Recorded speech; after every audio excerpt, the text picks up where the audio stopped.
In today's video, I'm going to teach you how to set up Autosave in your document editing application so that you never have to worry about losing your precious work again.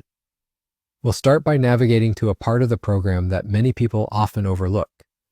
First, take a look at the top of your screen and you'll notice a menu labeled File. Go ahead and click on it. This is your gateway to many different features, including the crucial steps we're about to take to ensure your work is always saved. Now that you're in the File menu, let's scroll down to find an option labeled Options. Selecting this will open up a new window full of different tabs that each control different aspects of your application. It might seem a little overwhelming at first, but don't worry, we only need to focus on one area for this specific task. In the list of options that appear on the left side of this new window, there is a section titled Save. Go ahead and click on it. You'll see several settings that are related to saving your documents. This is where you'll find the option to set the autosave interval. Here, you'll see a field labeled Auto Recover File Location with a number next to Save Auto Recover Information every number minutes. This setting dictates how often your document will be automatically saved as you work on it.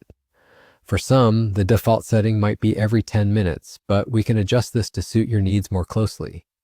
If you tend to make a lot of changes quickly or are working on something very important, you might want to set this interval a bit shorter. Today, I'll be adjusting it to just 1 minute, which means that every single minute, a copy of my document will be safely stored, preventing any loss of work due to unexpected software crashes or power outages. Simply click on the box, delete the existing number, and type 1.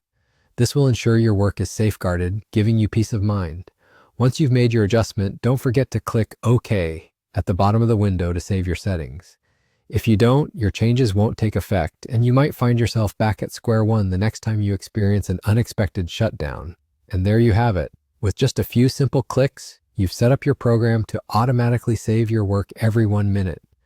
This ensures that even if something goes wrong, you'll only lose minimal changes, keeping your work safe and sound. I hope you found this breakdown easy to follow and that it helps keep your projects protected. Thank you for watching, and make sure to subscribe for more useful tips.